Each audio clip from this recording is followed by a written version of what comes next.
This is such a strange thing. Your software, Linux, is in millions of computers. It probably powers much of the internet. And I think that there are like 1.5 billion active Android devices out there. Your software is in every single one of them. It's kind of amazing. You must have some amazing software headquarters driving all this. That's what I thought, and I was shocked when I saw a picture of it. I mean, this is the Linux World Headquarters. Yeah, it really doesn't look like much. And I have to say, the most interesting part in this picture that people mostly react to is the walking desk. It is the most interesting part in my office, and I'm not actually using it anymore. And I think the two things are related. The way I work is I want to not have external stimulation.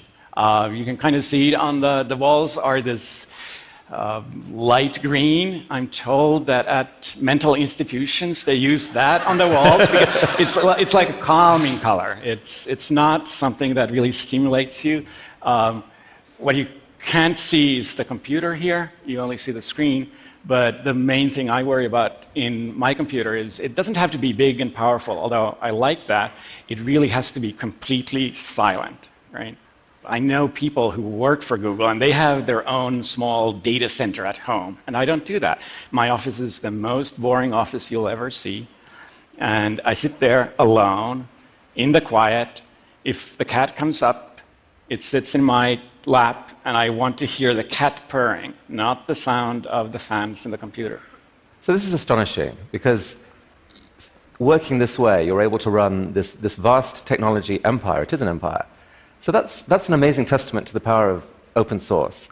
Tell us how you got to understand open source and how it led to the development of Linux. I mean, I still work alone. I mean, don't really. I work alone in my house, often in my bathrobe. When a photographer shows up, I dress up, so I have clothes on.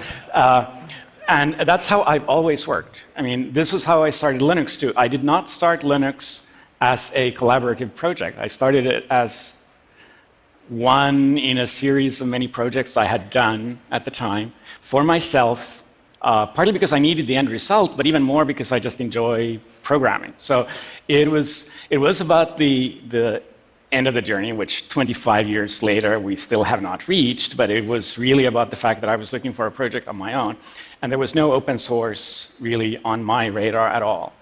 And what happened is the project grows and becomes something you want to show off to people, right? Really. And this is more of a, wow, look at what I did. And trust me, it was not that great back then. I made it publicly available, and it wasn't even open source at that point. At that point, it was source that was open, but there was no intention behind using the kind of open source methodology that we think of today to improve it. It was more like, look, I've been working on this for half a year. I'd love to have comments, right? And other people approached me. I had at the University of Helsinki, I had a friend who was one of the open source. It was called mainly free software back then. And he actually introduced me to the notion that, hey, you can use these open source licenses that had been around, and I thought about it for a while. I was actually worried about the whole commercial interests coming in. I mean, that's one of the worries I think most people who start out have, is that they worry about somebody taking advantage of their work, right? And I decided, what the hell, right? Huh.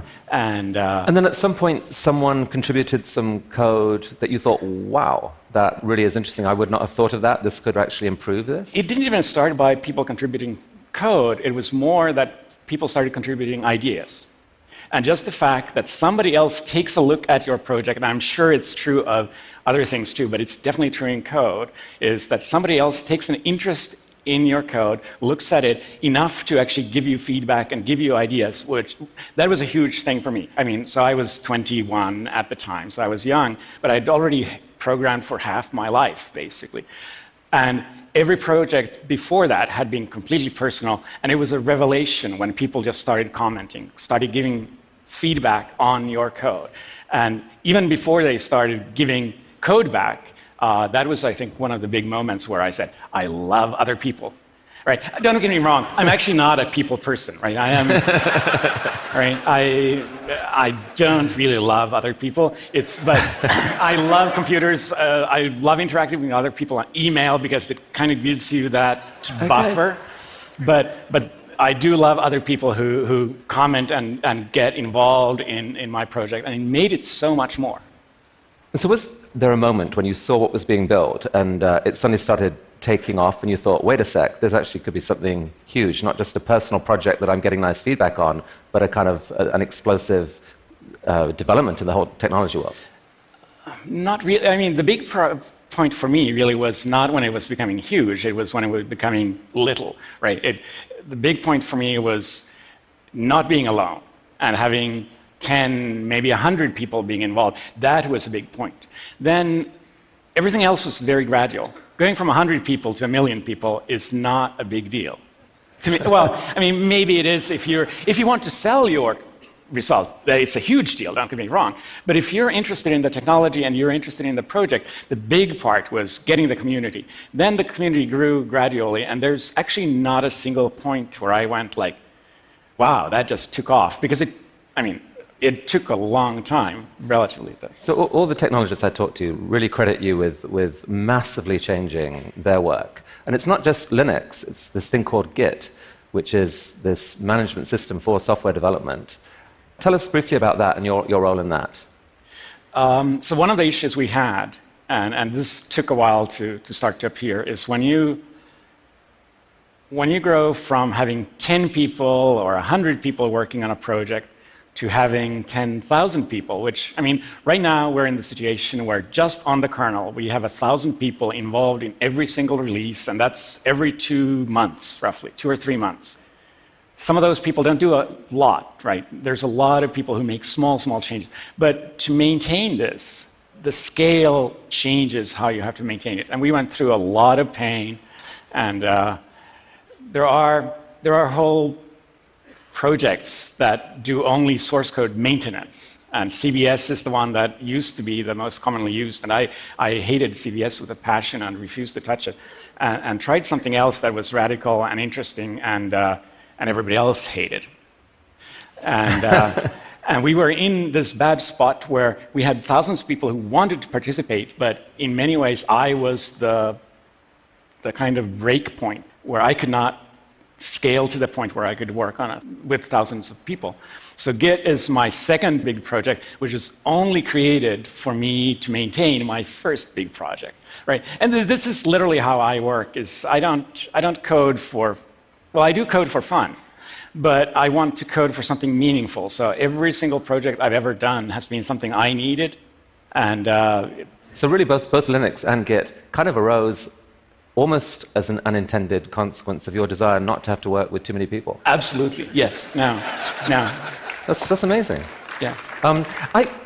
And yet, you're the man who's transformed technology not just once, but twice. And we have to try and understand why it is. Like, you've given us some clues, but here's a picture of you as a kid. You mentioned that you've been, with the Rubik's Cube, you mentioned that you've been programming since you were like 10 or 11, half your life.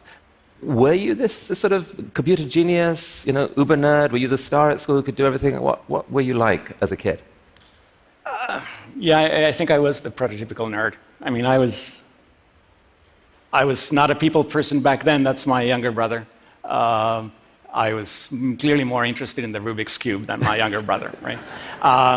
My younger sister, who's not in the picture, when we had family meetings, and it's not a huge family, but I have like a couple of cousins, she would prep me beforehand. Like, before I stepped into the room, she was like, okay, that's so-and-so, right? That's because I was a geek. I was into computers, I was into math, I was into physics, I was good at that. I don't think I was particularly exceptional.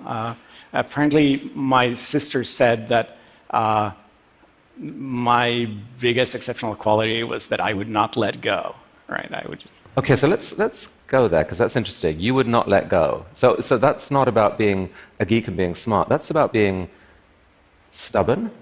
That's about being stubborn. That's about, like, just starting something and not saying, okay, I'm done, let's do something else. Look shiny. And I noticed that in many other parts in my life, too, that I lived in Silicon Valley for 7 years, and I worked for the same company in Silicon Valley for the whole time. That is unheard of, right? That's not how Silicon Valley works. The whole point of Silicon Valley is that people jump between jobs to kind of mix up the pot. And it's not the kind of person I am. But during the actual development of Linux itself, that stubbornness sometimes brought you in conflict with other people. I mean, talk about that a bit. Was that essential to sort of maintain the quality of what was being built? How would you describe what happened? I don't know if it's essential. Going back to I'm not a people person. Sometimes I'm also, shall we say, myopic when it comes to other people's feelings. And that sometimes makes you say things that hurt other people. And I'm not proud of that, right? But at the same time, I get people who tell me that I should be nice. And then when I try to explain to them that maybe you're nice, maybe you should be more aggressive, they see that as me being not nice. And what I'm trying to say is we are different. I'm not a people person. It's not something I'm particularly proud of, but it's part of me. And one of the things I really like about open source is it really allows different people to work together. We don't have to like each other, and sometimes we really don't like each other, really. I mean, there are very, very heated arguments. But you can find things that you don't even agree to disagree. It's just that you're interested in really different things. And coming back to the point where I said earlier that I was afraid of commercial people taking advantage of your work, it turned out, and very quickly turned out, that those commercial people were lovely, lovely people, and they did all the things that I was not at all interested in doing, and they had completely different goals, and they used open source in ways that I just did not want to go, but because it was open source, they could do it, and it actually works really beautifully together. And I actually think it works the same way. You need to have the people, the communicators, the warm and friendly people who really want to hug you and get you into the community. But that's not everybody, and that's not me, right? I care about the technology. There are people who care about the UI. I can't do UI to save my life. I mean, if I was stranded on an island, and the only way to get off that island was to make a pretty UI, I'd die there, right? so there's different kinds of people, and Okay. I'm not making excuses. I'm trying to explain. Now, when we talked last week, though, you talked about some other trait that you had, which I found really interesting. Right. It's this idea called taste, and I just got a couple of images here. Now, apparently, I think this is an example of not particularly good taste in code. And this one is better taste, which, as one can immediately see. What is the difference between these two? So this is how many here have coded, right? Oh my goodness! Okay. So I guarantee you, everybody who raised their hand, they have done what's called a singly linked list, and it's taught. The first not very good taste approach is basically how it's taught to be done when you start out coding. And you don't have to understand the code. The most interesting part to me is the last if statement. Because what happens in a singly linked list, this is trying to remove an existing entry from a list, and there's a difference between if it's the first entry or whether it's an entry in the middle. Because if it's the first entry, you have to change the pointer to the first entry. If it's in the middle, you have to change the pointer of a previous entry. So there are two completely different cases. And that's better. And this is better. It does not have the if statement. And it doesn't really matter I don't want you to understand why it doesn't have the if statement, but I want you to understand that sometimes you can see a problem in a different way and rewrite it so that a special case goes away and becomes the normal case. And that's good code. But this is simple code. This is CS 101. This is not important, although details are important. To me, the sign of people I really want to work with is that they have good taste, which is how I sent you this stupid example that is not relevant because it's too small. Good taste is much bigger than this. Good taste is about really seeing the big patterns and kind of instinctively knowing what's the right way to do things. Okay, so we're putting the pieces together here now. You have taste in a way that's meaningful to software people. You're a computer... I think it was meaningful to some people here. You are a very smart computer coder, and you're hellish stubborn. But there must be something else. I mean, you've changed the future. You must have this ability to have these grand visions of the future. You're a visionary, right?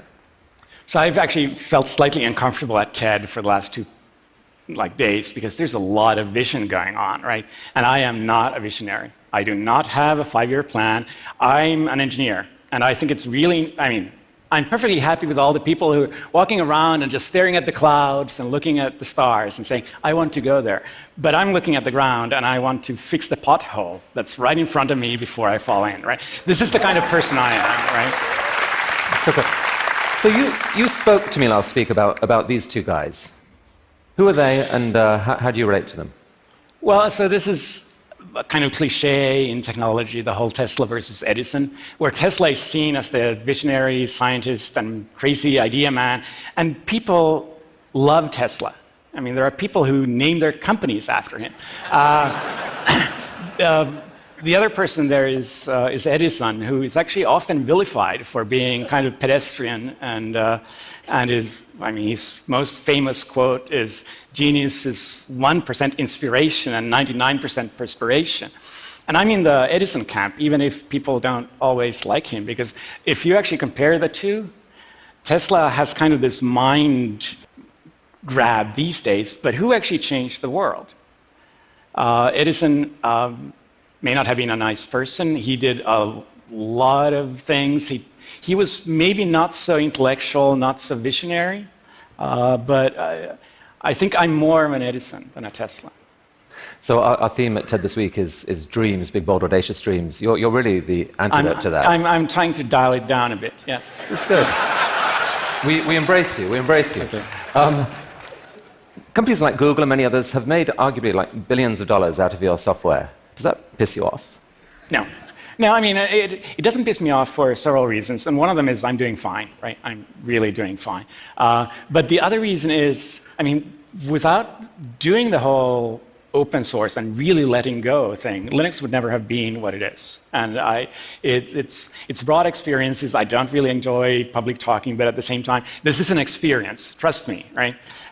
So there's a lot of things going on that makes me a very happy man and thinking I did the right choices.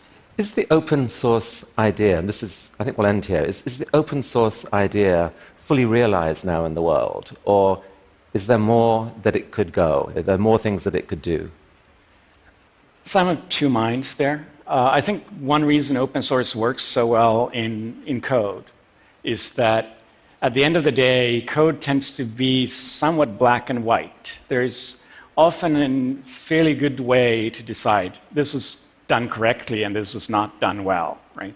Code either works or it doesn't, which means that there's less room for arguments. And we have arguments despite this, right?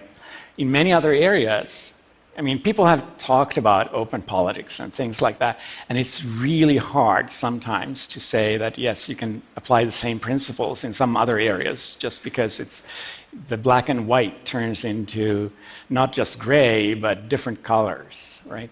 So obviously open source in science is making a comeback. Science was there first, but then science ended up being pretty close with very expensive journals and some of that going on. And open source is making a comeback in science with things like ArchiveX and open journals.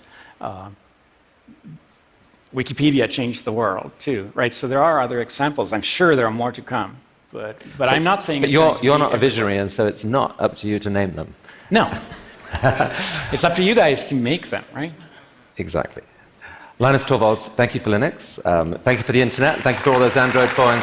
Thank you for coming here to TED and revealing so much of yourself. Thank you. That was really, really amazing.